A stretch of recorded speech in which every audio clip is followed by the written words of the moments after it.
E o nosso último convidado da noite fundou a sua primeira empresa com 18 anos e, desde lá, ele participou da criação de mais de 10 startups.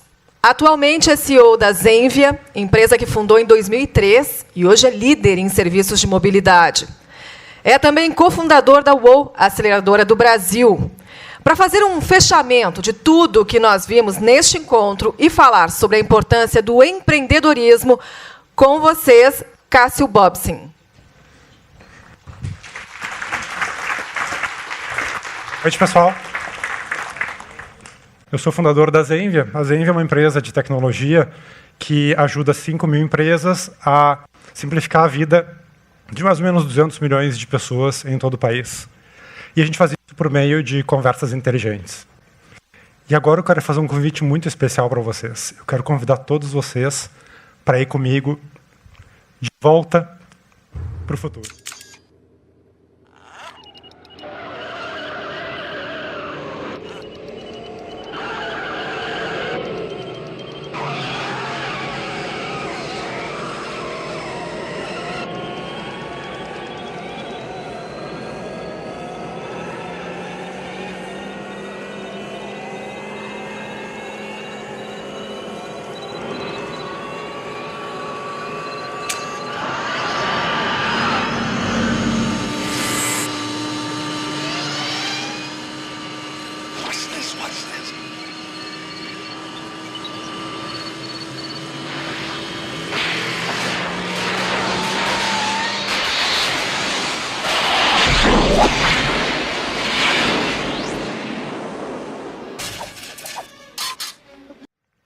Pronto, agora a gente chegou no dia 27 de março de 2030, 7h30 da manhã. O DeLorean chegou nessa estrada aqui, pertinho de Porto Alegre, só que ele não pode trafegar naquela via da direita, que é a via só para carros autônomos. É uma especial só para veículos que podem utilizar o sistema que foi implantado pela Concepa em 2026. A diferença é que quando a gente não precisa ficar dirigindo, fica muito mais fácil se deslocar até a cidade quando a gente precisa.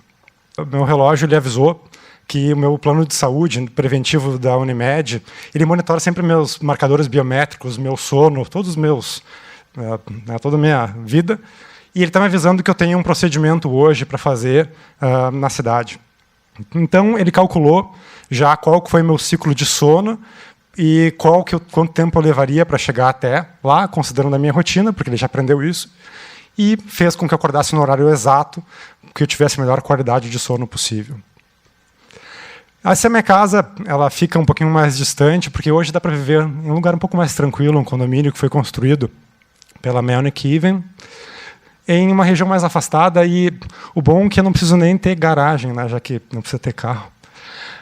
Essa casa ela fica num condomínio sustentável, quer dizer, todas as casas têm painéis solares, hoje em dia é muito barato, e a energia fica armazenada em baterias que são compartilhadas por todo o condomínio. Então a gente não precisa, na verdade, nem pagar conta de energia. Hoje a CE distribui mais para zonas urbanas que não conseguem ter tanto acesso à área para painéis solares e para grandes indústrias e centros comerciais.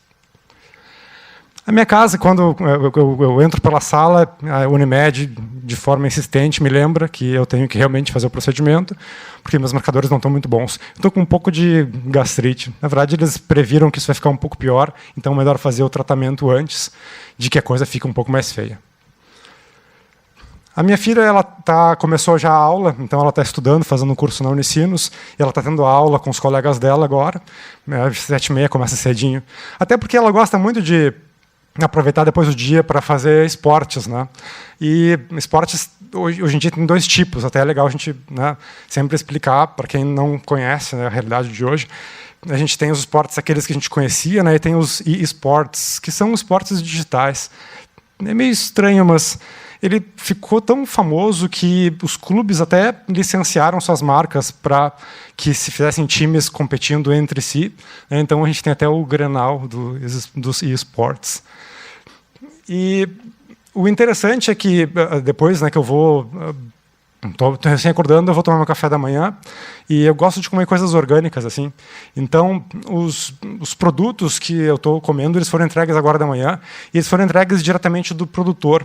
É muito legal esse sistema que funciona hoje em dia, onde os caminhões da TNT Mercúrio, eles conseguem coletar aquilo que é produzido, né, pelos agricultores e produtores e consegue trazer até mini CDs que são distribuídos ao longo de todo o estado, onde é feito o picking, né, desses alimentos para os robôs, que na prática o que eles fazem é montar o pedido de cada cliente. Né? Então, eles pegam o que os produtores estão levando naquela noite e montam o pedido de cada cliente.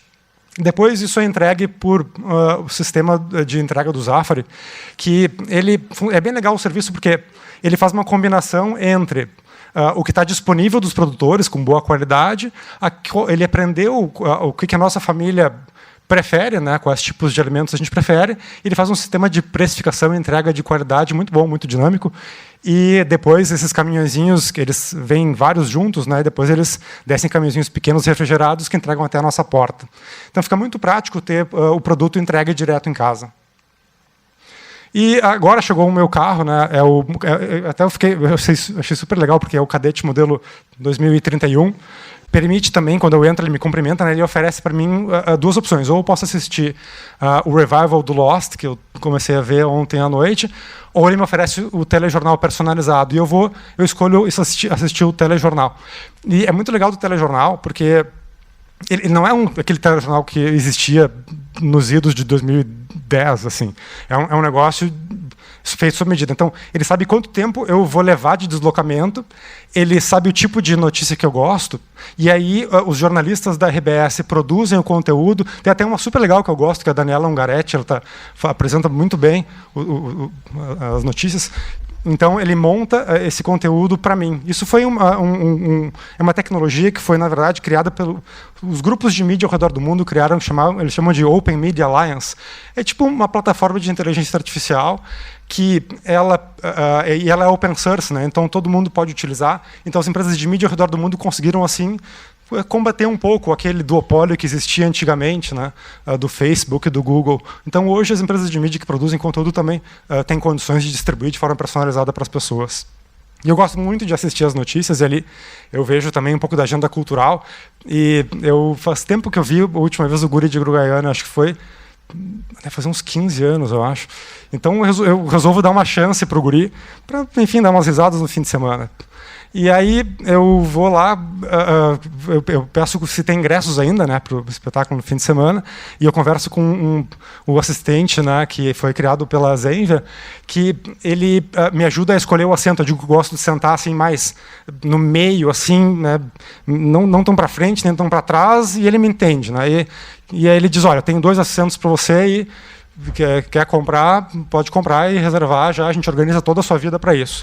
Já marca depois o carro da GM, espero que seja um Cadete também, e marca na minha agenda, avisa a minha esposa que vai comigo, enfim, ele já faz tudo sozinho, é muito legal. E tudo isso só falando, né, porque é mais prático, não precisa nem ficar apertando nada. Até porque fica meio longe a tela, né, então nem daria mesmo. E aí eu resolvo pagar, uso o meu Banricompras, né, para poder fazer o pagamento. E o preço até que está bom, deu 5.000 cripto-reais. Né? De repente é legal explicar os cripto-reais. Né? Isso foi quando a gente estava em 2026, que fizeram os testes, né, começaram os testes do cripto-real. E no início o pessoal achou meio estranho, assim, até porque teve na década anterior ainda aquela loucura dos bitcoins, as pessoas ficaram meio assustadas, perderam muito dinheiro com aquele negócio. Então, assim, né, quando falaram de cripto-real, todo mundo meio que se assustou. Mas depois de uns 2 anos assim em piloto, viram que era muito mais prático eliminar aqueles negócios que chamava de, como é que era, de dinheiro, né, de cédula, acho que era. Eram uns negócios de papel, assim, que a gente... Hoje até se usa um pouco, mas quem usa mais são o crime organizado, que eles não gostam que o dinheiro seja rastreado. Então, hoje, assim, as pessoas normais usam cripto real e o que sobrou ainda de células, porque eles acham que vai demorar mais uns 10 anos para, né, tombar toda aquela montoeira de papel e ferro que eles faziam antigamente. Mas ainda tem alguns por aí circulando. E, enfim, eu pago ali, né, os meus ingressos, e aí eu estou chegando ali no Hospital Mãe de Deus para fazer o procedimento. Né? Então, o carro vai ali, estaciona, né, me deseja boa sorte no procedimento. É um procedimento até relativamente simples, né? Eu chego no quarto, sou bem recepcionado, o atendimento é super bom. Tem até entretenimento aqui, mas como o procedimento é um pouquinho mais sério, eu prefiro ver informações de como que funciona isso que eu estou fazendo. O que eu vou fazer é uma terapia genética. Isso, se eu não me engano, vocês são de 2018, né? Em 2017 foi a primeira vez que foi aprovado pelo FDA um tratamento de terapia genética. Foi em 2017. Hoje ele já é bastante usado, mudou bastante o jeito como funciona toda a saúde, né? Tanto com preventivo e depois, agora com esse tipo de terapia que não é invasiva. É muito legal. E eu resolvi ver um videozinho ali que explica um pouco como funciona, né, esse negócio.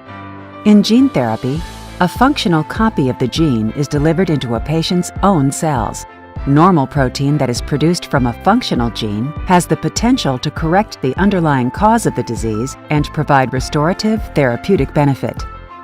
Gene therapy uses engineered viruses to deliver genes into cells. These are called viral vectors. Once administered, AAV vectors enter the patient's cells and deliver a copy of the functional gene directly into the nucleus. Once inside the nucleus, the functional gene can support the production of the normal protein and correct the underlying cause of the disease. Na prática, assim, né, como é que funciona essa terapia genética? As células, acho que eram as células parietais, elas estavam lá no banco do Moinhos quando eu fui uma primeira vez, e lá eles armazenam todas as células dos pacientes que têm, né, fazem esse tipo de tratamento. E aí tem um tipo, como se fosse um software, só que ele é colocado no DNA, né, e ele é colocado então são criadas a partir das minhas células que são boas, né, que elas vão poder curar a doença na raiz. E elas são transportadas por um vírus, mas na verdade é um vetor viral. E ele, então, é tipo como se fosse o meio de transporte, a logística desse tratamento que depois é colocado no organismo para que ele possa então curar as doenças da forma mais eficaz possível, que é tratando ela na origem, né, trabalhando nas proteínas dos tecidos celulares.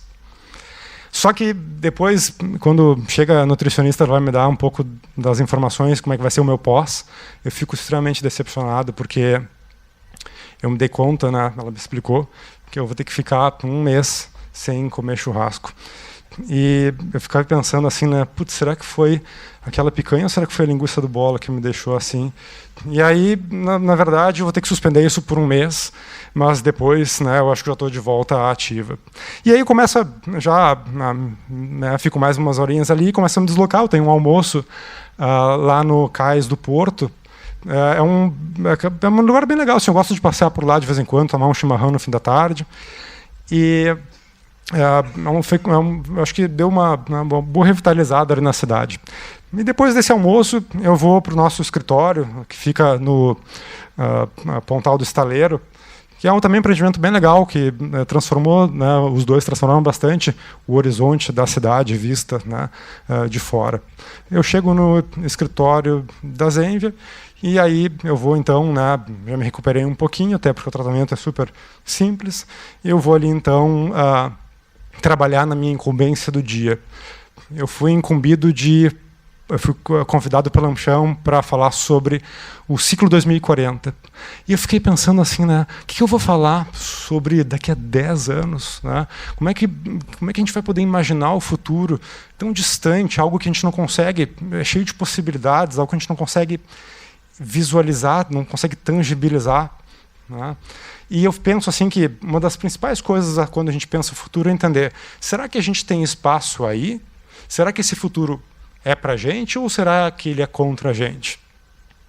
E eu fiquei pensando que quando a gente está, seja estudando, escolhendo uma profissão, ou criando um negócio, desenvolvendo uma carreira, e a gente pensa em todas as possibilidades que existem para frente, às vezes elas assustam um pouco.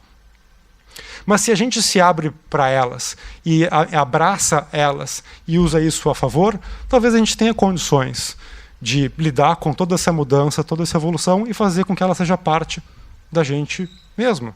Que isso seja incorporado no que a gente faz, nas nossas escolhas, na forma como a gente enxerga o mundo. Então, eu fiquei pensando assim, mas como que eu vou desenhar, né, daqui a 10 anos o futuro? Mas eu pensei assim, Cara, será que os carros vão voar em 2040? Nah, para, isso é bobagem. Os carros não vão voar. Que problema a gente vai resolver com isso? E eu me dei conta que tecnologia e tudo isso que a gente vê transformando o mundo, na verdade, serve para resolver os problemas que a gente tem. Aqueles que fazem parte do nosso dia a dia, do nosso cotidiano, da nossa rotina, e que quanto mais a gente conseguir entender como as tecnologias têm condições, têm possibilidade de impactar a nossa vida positivamente, mais a gente tem condição de simplificar a vida das pessoas. Até mais. Obrigado.